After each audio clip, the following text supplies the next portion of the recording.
There is a sign somewhere. I've never seen the sign, but I know it's out there. And it has to be a really big sign. I mean, like billboard sign big, with big bold letters on it. And that sign says, "Wear your pajamas to Walmart."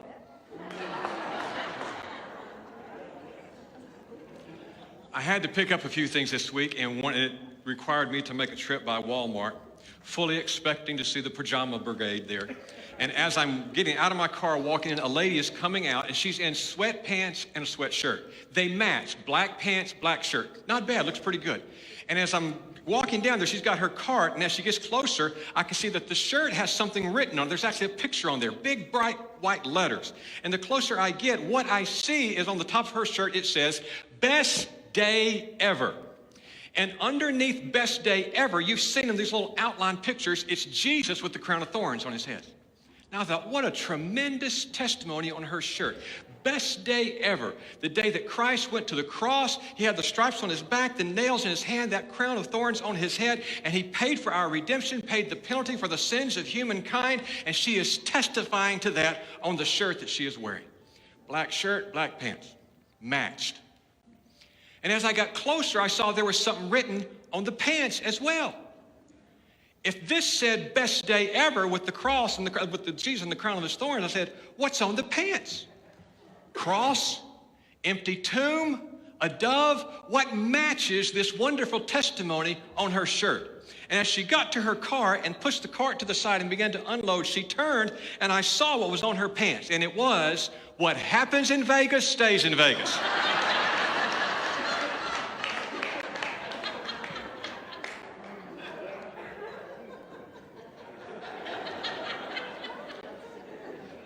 I don't know if she didn't have her cup of coffee before she got dressed and left the house, but the clothes in color matched, but the message did not match. She was sending a mixed message to everybody who saw her. Now today, on this January, the last January in 2019, this is traditionally where we give what we call the State of the Church address. Tongue-in-cheek, it kind of mirrors the president giving the State of the Union address coming up on this Tuesday. And we like to take a Sunday to kind of tell you kind of where we're at and what the goals and the vision are for the next year and kind of give you a heads up for that. Now, we say this tongue-in-cheek because when we give the State of the Church, we do not want to be like the State of the Union, where whenever I say something, this side claps and this side does not. Okay, we're not doing that. Did you realize the approval rating for Congress, the American people, only 11% of the American public says that Congress is doing a good job? Did you realize almost that exact same number, over 80% of the churches in America are either stagnant or declining? The state of the church in America today has a question mark by it. Now, that doesn't match the state of the church in the rest of the world. Did you know that missiologists, the people who study missions and count the numbers, tell us that at the current conversion rate, Africa will become a Christian continent within the next 2 decades? All across Africa, there is a move of God. Latin America, the largest churches in the world are now in Latin America. They're booming there. Even China, with the government hand upon it, they're seeing 30,000 people come to Christ every day in China. Around the world, the church is growing and doing some amazing things. But what's happening with the church in America? That 80% of our churches are either stagnant or growing.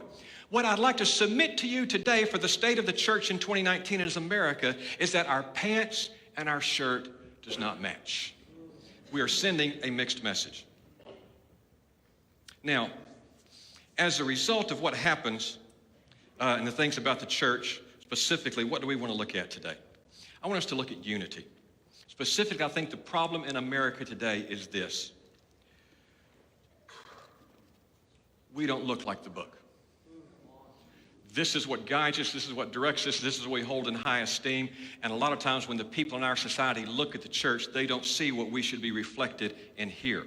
Far too many people and I'm going to use the term church people today. We have far too many church people who are acting, and since I've already broached the subject of government, I'm stepping right in. We have far too many church people who are acting like Nancy Pelosi, Chuck Schumer, Mitch McConnell, and Donald Trump, and they're acting like third graders on a school play yard rather than the adults we elected them to be.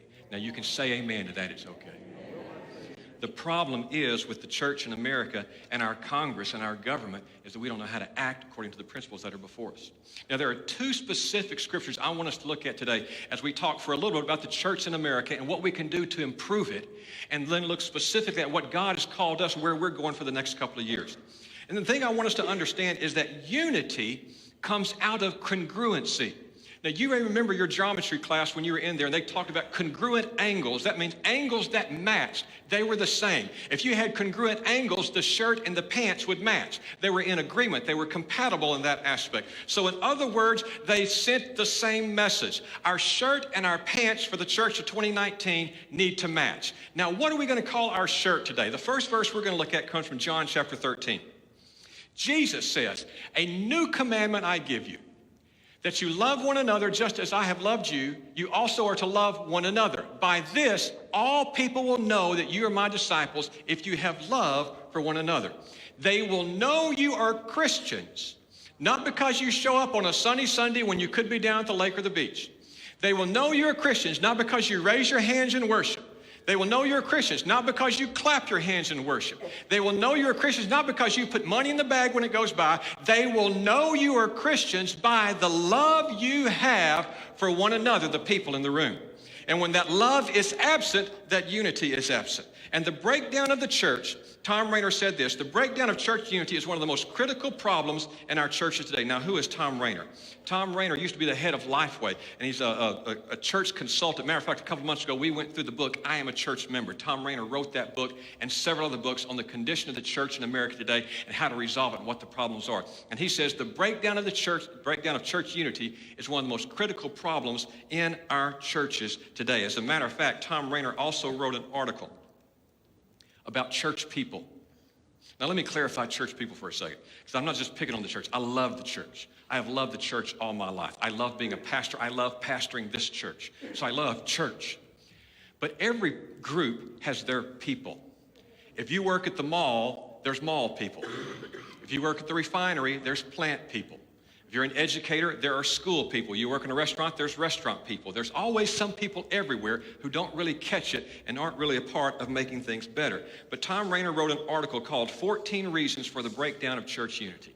I'm going to read a few and just very quickly go through it. And like I said, the first part of this, I may step on some toes. I'm sorry, but let's just deal with it. The number one thing he puts the breakdown for church unity is gossip. Church members talk about one another instead of talking to one another. Paul calls church members who gossip people filled with unrighteousness, according to Romans chapter 1, verse 29. Second reason, actions cloaked in darkness. I recently heard of a church personnel committee and a few staff members who worked in darkness to fire a pastor without ever meeting with him or giving him the reasons for his dismissal. 3, failure to confront church bullies. Some church members seek power in a church they can't get elsewhere. They are devious and dangerous. They must be courageously confronted. 4, self-serving church members. Some church members insist on getting their way for everything from worship style to the order of worship service. Biblical membership, however, is selfless and more concerned about others. That is what we did when we looked at I Am a Church Member. Lack of prayer, fear of confrontation, adopting a hypercritical spirit of the culture. This reality is especially true in blogs and social media. He said, I've seen pastors attacked publicly on Facebook and Twitter. Low expectations. Many churches have no clear guidelines on what it means to be a part of that body. If you expect little from the membership, that is exactly what you'll get. Then they'll use that idle time to gossip, criticize, and tear down. He goes on and lists a whole page of things that address the issue of church people and the cause of disunity in churches. Now, how can you tell if you are a church people? 1, if you are upset when somebody else gets grace. You remember the parable? Jesus tells that there was a guy who needed to hire some people, so he went to the place where all the workers were, and he hired a group of people first thing in the morning. He says, you work for me all day, I'll give you this amount of money. They said, that's great, we'll do it. And they went to work, and they worked all day. Now, halfway through the day, he goes back and hires some more people and pays them the exact same amount that the others got who started working early in the morning. And they got upset. They said, wait a second, this isn't fair. You really want fair? I want grace. I don't want to get what I deserve. And I would not wish what I deserve on anybody else. So if God dispenses grace on somebody in such a way that blesses them beyond anything more than what I've got, I am thankful that there's still a God who blesses people. The elder brother in the prodigal son parable, the prodigal son says, Dad, give me my inheritance now. I want to get out of town. I want to leave this house. I want to get out and do whatever I want to do. So he gives him the money. He goes off, ruins his life, loses all the money, and he comes back home, a broken man, tail tucked between his legs, hat in his hand, and he says, Dad, will you take me back? And Dad opens his arms, welcomes him back, and throws a party for him. Now the elder brother is upset because, wait a second, why are you throwing him a party? I've been here all the time. Never threw me a party. A church person is upset because somebody else gets grace. A church person will compare themselves to others. Luke chapter 18. The Pharisee stood and prayed thus with himself. God, I thank you that I am not like the other men. Extortioners, unjust, adulterers, or even this. I'm sorry, Keely, I was pointing at you. I didn't want to make a first that that was you. Let me point over here. God, I thank you that I am not like this person over here. And over here, this Pharisee was here praying, God, I thank you that I'm better than everybody else. I don't cheat. I show up for church. I pay my tithes. He's listed all these things that he does. And over here, this tax collector says, he can't even look up. The rest of the scripture says the tax collector is just looking down and saying, God, just please be merciful to me, a sinner. And the rest of that passage says the tax collector went home justified, but the Pharisee did not. When you compare yourself to others, well, I'm better than they are. You're church people. And thirdly, you're a church person if you have no joy. Now, I know there are rough days, and we go through times of disappointment. We go through times of struggle. We go through times where we're depressed. But somewhere in the midst of it, if you can't put a smile on your face because you know there is a God who loves you and the joy of the Lord is your strength, and no matter how bad it is here, there is a heaven that awaits you, and that will get you through any struggle in this world. There ought to be some times where you don't look like you got baptized in pickle juice. Put a smile on your face and say, the joy of the Lord is my strength. That's our shirt. A new commandment I give you, love one another. We hang our hat on Psalms 127, verse 1 that says, except the Lord build the house, they that build it labor in vain. Most of the times when we greet our visitors, we will tell our first-time guest, if you are looking for a church home, we encourage you, go visit another church next Sunday. And the Sunday after that, go visit another church. There's wonderful churches all across this area. Southeast Texas is filled with great churches. We want you exactly where God places you. But if we hang our hat on the verse that says, except the Lord build the house, that means anybody that the Lord sends through those doors, they're ours.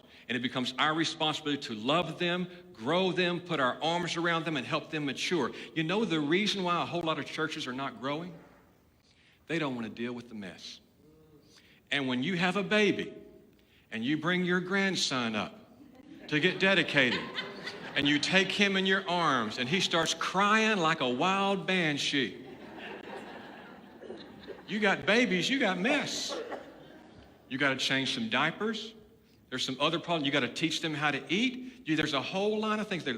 But the reason most churches in America are about 90 and under is they don't want to deal with the problems. If you want to be able to reach people and not be church people, you have to be willing to deal with the mess and the problem every now and then. So that is why our shirt symbolically says, best day ever, Christ died for all of us, and we love everybody in this room. That's what makes a wonderful church. Now, our pants will say this, Ephesians chapter 4. Now, I know it's busy, and there's a whole lot of lines on this slide, but I wanted you to see the entire passage because it all fits together so well. Vision statement of our church, mission statement of our church is love God, love people, change the world. You see it on our bulletins, you see it on our website, it's all there. Love God, love people, change the world. What does that mean? What is that? The expectations of the people who call Christian Fellowship home is this. Love God. We believe if you want to be a part of a church and that you love God, you will come together at least one time a week to worship God. Be it Sunday morning or Wednesday night, or sometimes we have a Sunday night activity. Now, I know you can't make every Sunday. You got vacations taken. You got family to do all that. But at least one time a week, one service to show that you love God.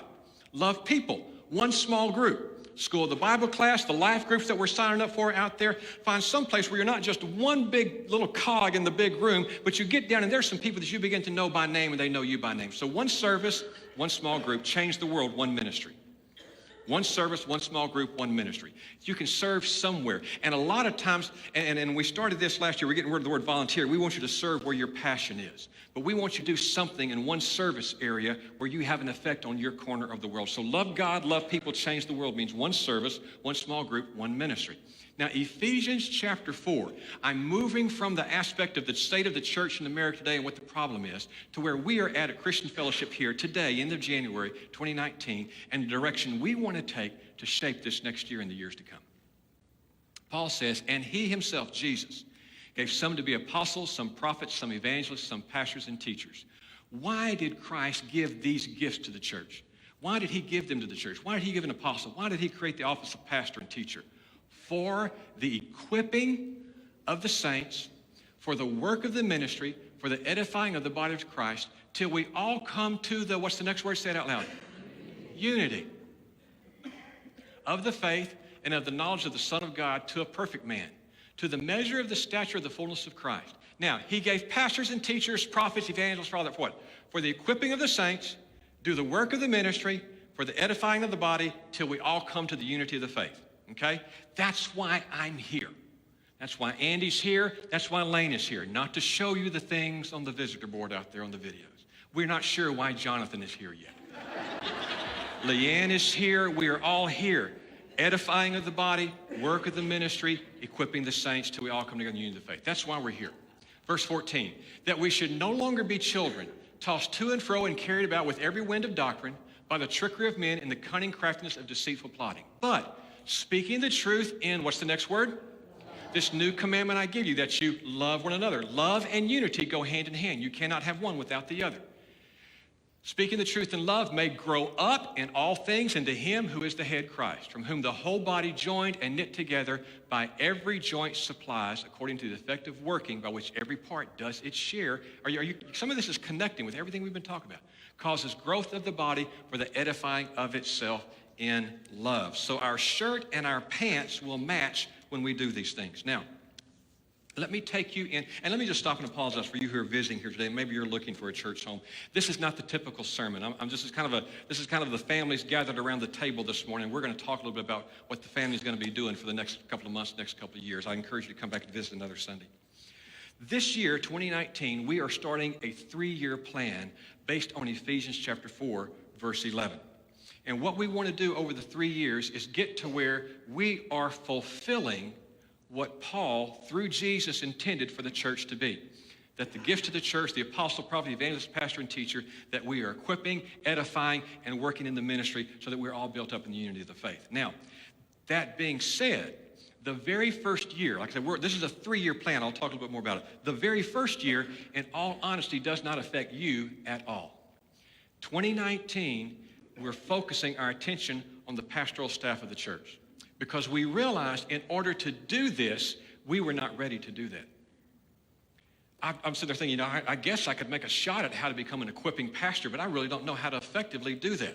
So the next year, myself, Leanne, Andy, Lane, and Jonathan, for the first year in the history of our church, we have signed contracts of employment in our church because we have to develop and grow ourselves this year. And every staff member will read a minimum this year of 22 books dealing with leadership, dealing with spiritual growth, dealing with the areas that we specifically oversee, and at least one of those books has to be about prayer. We're also going to be watching 104, 105 podcasts over the year.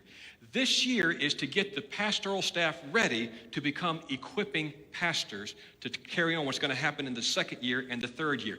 Now, you need to understand, in this contract, the last line, not in fine print, says, if you do not meet these requirements in this year, there is no guarantee of employment at this church next year.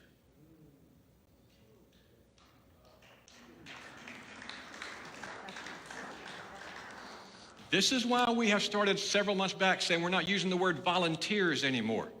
We don't want you to volunteer. We want you to serve in your gifting where you are equipped to serve. And for us to fulfill that, we need to be able to learn how to do that. So this first year in this 3-year plan is just us learning how to become equipping pastors. So this year is just preparing us. Now, as part of that, we understand that I appreciate the people who come to me and say, Rick, Where do you need me to serve? I'll serve wherever you need me. We need people in the nursery. I'm not just using it as an example. We really do need people in the nursery. But this is what our goal is, to shift from becoming a need-based ministry. We need some people to do this. Do I have any volunteers to do this? A lot of people, you're good folks, you'll volunteer and do it, but it's not really what your strength is. It's not really where your passion is. We want to go from a need-based ministry to a purpose-based ministry. I want everybody in this room, from Ed Jones all the way over to Coach, to know what their purpose is, their spiritual gift is, their calling is, and we want to train you to do that so that you are fulfilling your purpose. When you are fulfilling your purpose, all of a sudden what happens, what comes out of you is that unity that Paul promised, because we're growing in that aspect of coming with Christ. Now, I'll give you a prime example of this right now. As a staff, you need to know every staff member was on board with this. We are pumped. This is a challenge that we're looking forward to doing. And over the past, if you have watched this, over the past, there has just been this fresh anointing that has happened as a result of this. Now, let me give you some prime examples. This past Monday, several of the staff and I went over to West Tabernacle Baptist Church for the Martin Luther King service that they have every year over there. Phenomenal service. 3 churches combined for the choir. That choir rocked the house. It was a great service. Pastor Jonathan and I rode together. And on the way back, we're talking about the service. We pulled into the parking lot. And not just as a statement of courtesy. I really meant it. I just looked at him and said, Jonathan, I appreciate you going tonight. And this is what he said. He stopped, he turned, he looked me dead in the eye. And he said, this is important to you. Now, what was he talking about? He knows how much I desire for churches to come together across denominations, across racial barriers. He's seen that in us. When we have our water baptismal services, we always invite another church that their demographic is different from us. That pastor preaches. We have a desire to put churches together, no matter what the name is over that church. When you look at this book that we hold so dear, whether it is Christian Fellowship or Wesley Methodist or First Baptist or Calvary Baptist or Dowling Road Church of Christ or Gospel Center or Anchor, any of the churches within here that you can throw a rock at, we agree on 95% of the stuff in this book. Why would we let 5% get in the way of us at least fellowshipping together and calling each other brothers and sisters? He looked at me and he said, I know this isn't all that. No. So he says, I know this is important to you. Therefore, it is important to me. Now, I know you don't get him. You don't understand him. He plays way too many video games. He is not from Texas. Yankee. He is from a state where marijuana is legal. Does that not explain a whole lot right there?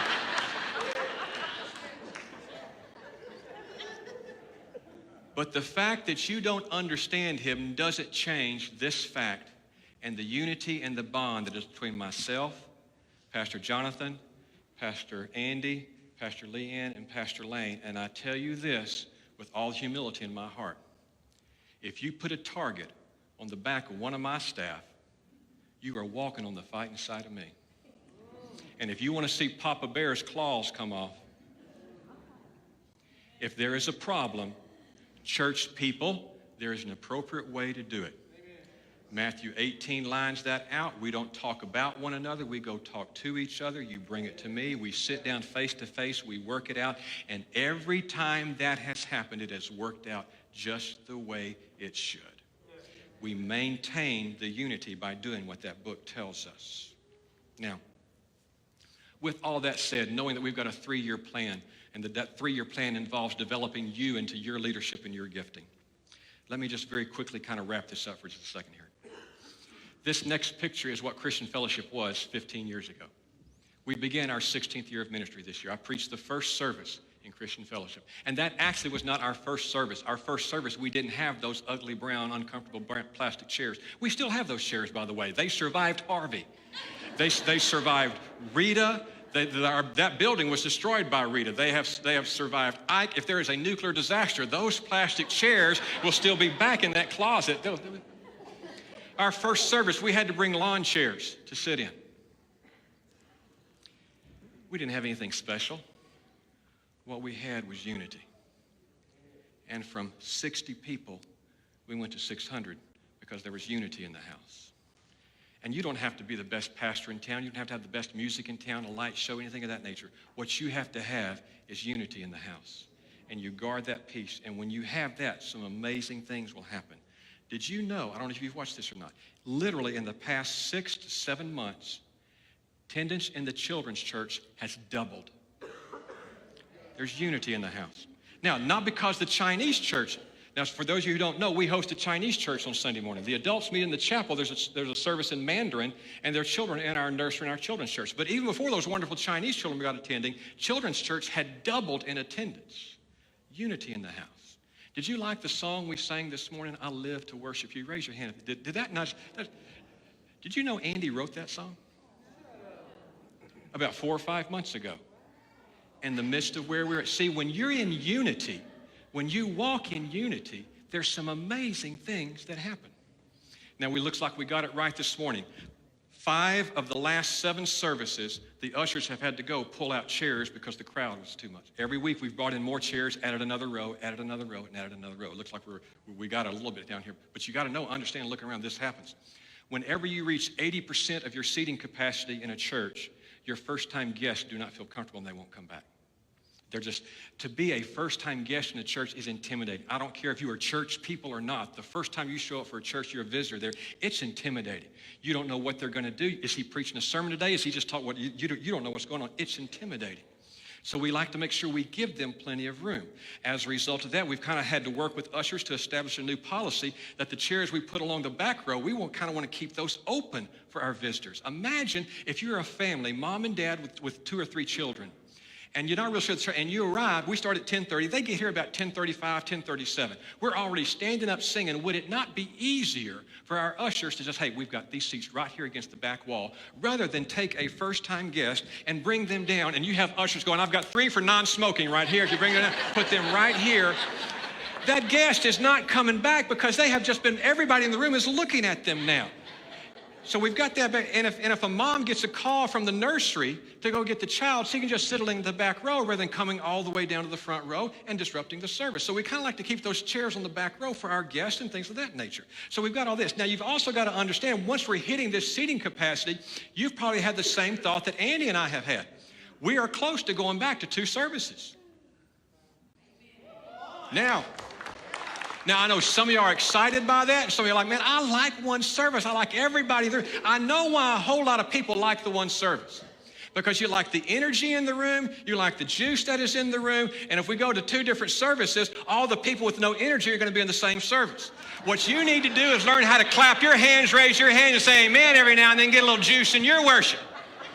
Solves that problem.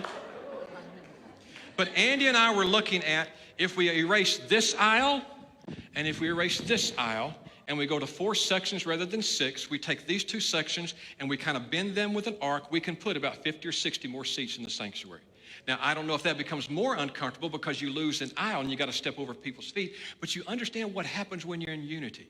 Nothing really changed in our approach. It's just that when there's unity in the house, when your shirt and your pants match, the favor of God rests on you. Now, this past November, I turned 59 years old. I turned 60 this year. I never saw myself at this age when I was growing up. I never envisioned, didn't have this lifelong plan, never saw myself at 60. I preached my first sermon 46 years ago. I entered full-time ministry 37 years ago. And I look at this right now and I realize that I have more days behind me than I have days ahead of me now. Lord tarries, I'm not going to live to be 120.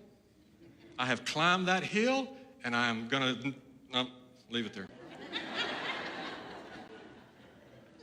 But at 59 or 60, I got to tell you, I feel good. They say 60 is the new 40, so 59 is the new 39. I feel good. I go to the doctors. My numbers are good. I hit the wellness center 3 times a week. I feel good. But there's a reality here that all of us in this room need to grasp. There is coming a point in time in the future where my ability, because of my age, I will not be able to effectively relate to all the age demographics in the room. And somewhere in these numbers, there becomes this diseconomies of scale, and rather than being a blessing to this church by being the lead pastor, I become a drain on this church because I can't connect with every age group anymore. I preached the first sermon in this church. This church has been my life for 15, going on 16 years now. I love this church. I would never do anything to damage it. So I need to know that there's a whole lot of people, almost the vast majority of the people in this room, you will be here. The Sunday when I stand up, or maybe the state of the church in whatever year it is, and I stand up and I say, this will be my last year to be lead pastor of Christian Fellowship. We will begin a transition phase this year. We'll be bringing in somebody new, who's got a little more energy, young and energetic. And what will happen is throughout the year, I will begin to fade out of duties and responsibilities. And probably the Christmas Eve candlelight communion this year will be my last one to serve as lead pastor of this church. That day's going to come for a lot of you in this room. Now, until then, what I have learned and what I have watched through my years when I was in education, when I coached and watching, and we're coming up on the Super Bowl next Sunday. What you will learn in athletics is that a lot of championships are won in the fourth quarter, if not the last 2 minutes. When we began this year and we start off with fasting for the favor of God, I laid before God and I said, God, I realize this is the last season of my ministry. I'm entering the last season of my ministry. This is my fourth quarter. But God, would you give me the most fruitful season I have ever had in my ministry before as I close it out? And if you ever watch some football teams, college or a high school, and they just coming to the end, it's the fourth quarter, you'll see they will take 4 fingers and raise it up in the air like this. Fourth quarter. And what they're saying is the fourth quarter is ours. Everything that we have done, all of the conditioning, all the running, all the lifting of weights was for this quarter right here. We're going to outperform. We're in better condition. We're in better shape. This is the fourth quarter. This is our time. This is where we win the game, the fourth quarter right here. I grew up in Nederland, Texas, and where the high school is right now, down the street is a canal. And every August when we started 2-a-days for football, you ran that canal. And the reason you ran that canal back and forth, the coaches would say, if you want to beat PNG in 6 weeks from now, you got to be in condition right now. So that's why we ran, so that we could win later on down the line. And for all the PNG, I'm sorry we never beat you the entire time I was in high school. The joke used to be Interstate 10, Nederland nothing, okay? That was it. But this is my fourth quarter. And I have every intent to take every bit of juice and energy and strength that God will give me in the last season of my ministry to make it the most fruitful time in my entire life, my entire ministry. And if you think I'm going to hit the point in time where I say, you know what, I'm looking at, doggone, I am 4 years away. I can get Social Security. I am going to sit back and cruise. You better not get in my way over the next couple of years. I'm not wearing my pajamas to Walmart, and my shirt and my pants are always going to match. What that book says I'm going to do, I am going to love to the last breath I've got in my body. God's job is to judge. Jesus' job is to save. The Holy Spirit's job is to convict. My job is to love. God, give me the strength in the fourth quarter of my life to do exactly what you have called me to do, more than I have ever done before in my life. That's where we're going to become an Ephesians 4 church, to equip you. So what I ask for this year is don't forget to pray for the pastoral staff. We have a heavy task ahead of us. We know the why, but we don't have a clue how yet. But we're going to learn that this year.